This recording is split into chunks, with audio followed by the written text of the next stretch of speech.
Hello, thank you for joining me today. We're going to jump right in today and we're going to do some grungy clusters.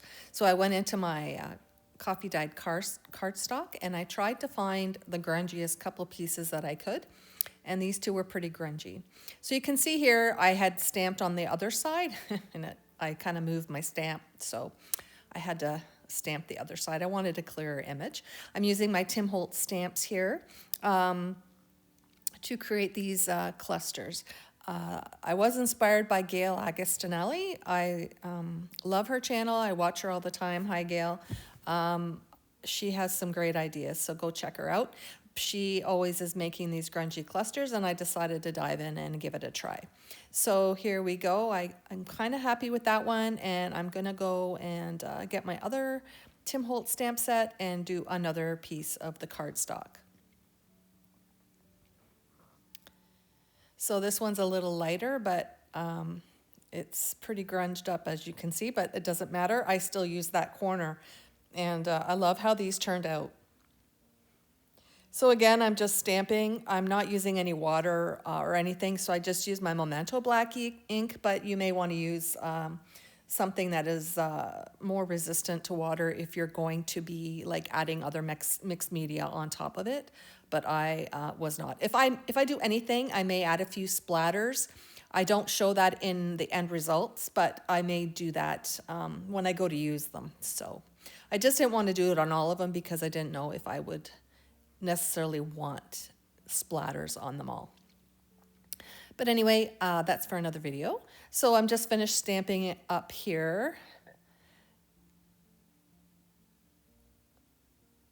And I did find it easier just to lay the paper on the whole sheet of stamps. Now all those stamps do come out individually, but I wanted to create a huge background and I did want to use my Tim Holtz stamps. So I'm quite pleased with how it turned out.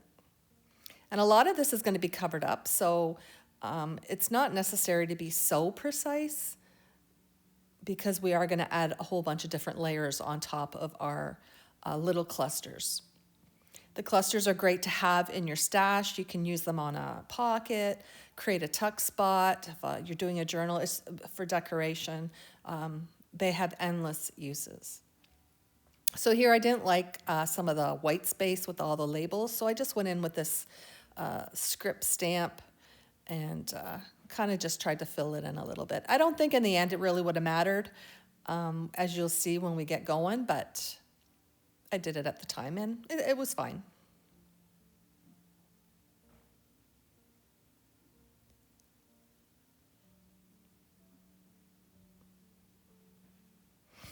Like I said, I had fun doing these. This is, to me, a really relaxing project.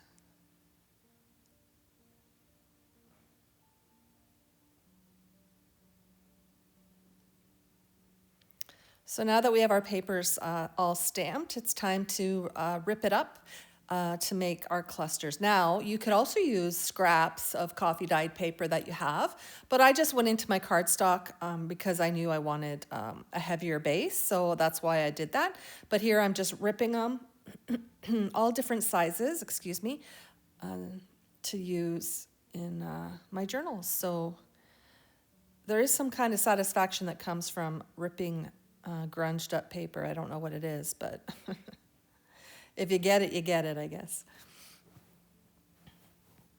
So as you can see, I'm not really measuring. I do a little bit just to kind of guesstimate to make it more even, but I just kind of haphazardly rip up my pages, keeping in mind sometimes a little bit of the background, but not very often. And I did create some horizontal ones here, and I also created some vertical ones as well. And I did all different sizes because sometimes you do want a small cluster just to finish off as an embellishment on a piece of ephemera that you have created. So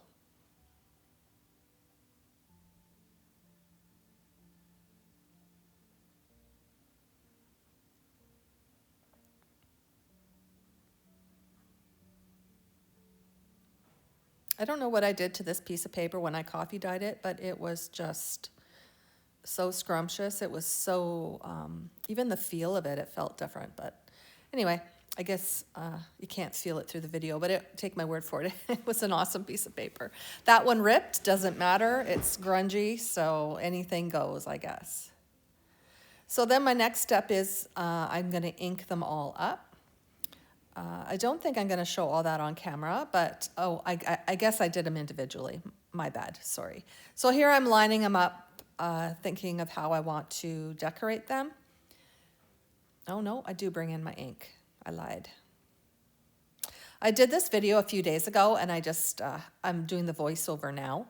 I didn't talk through the video because I had my washer and dryer going, and it was pretty loud, so. And I just decided just to go in with a straight ink pad here. I do that on some. On others, I use my dauber. I am in the need of a new vintage photo, so I had to add a little bit of water, and that's why you can see here it is so like dark. It's because I did add a little bit of water to my ink pad to kind of get it going again. It was a little bit dried out. So here I'm just collecting a whole bunch of my Tim Holtz stuff. I didn't edit it out of the video because I just, wanted to show you. I have a little bin and it has all my Tim Holtz stuff in it. So I just went through it. I was here picking out some of the smaller people to use on the clusters. Yeah. So collect your supplies, kind of think of things you would like to use as a decorating portion, and then go for it. So I got my art glitter glue. I have some of the photos. Right now my brain is just spinning of what do I want to do. So I pulled out this mushroom card from the Tim Holtz Little Smalls. I've had it for years, so I can't remember the name of it, I apologize. So I decided to go, I have a fussy cut book that I have cut out from Mirror Me Small Art. I choose my mushroom ones to kind of go with the theme here. So here I'm looking for a smaller mushroom that will fit on this cluster. Now, that being said, a lot of the images are larger from her book, but I did manage to find a couple that would fit. Yeah, so just pull from whatever you have, scraps, fussy cuts that are left over from a digital, anything that can be used to decorate. So I just show you how I decorate the first one here. You kind of get the idea. It's a kind of a personal taste. So with the cluster, I tried to do the 1, 2, 3 principle, had a larger piece kind of hanging off the cluster and then a decorative element. And to me, grungy does not feel grungy unless it had the cheesecloth. And this is just some coffee dyed cheesecloth that I have in my stash. And I think, add it to every cluster you see there. So I really did like the look of the cheesecloth.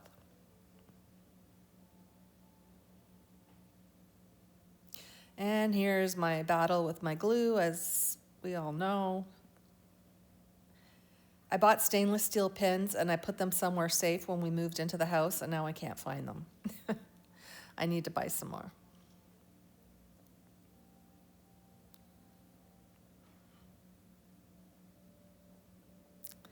And I just put the mushroom down, and there we go. A cute little cluster that could be added to any piece of ephemera or a journal page. And I'm just looking for a small number or word. I have this box of mixed from many different designers. I don't know who they are from all, but I'm just putting a little word across there, and then it's done. So thanks so much for watching. I do have some photos at the end to show you the completed clusters. And I also will be coming back with a short announcement in a few days. Stay tuned. It's kind of exciting for me. So thanks for watching, and have a great day, everyone.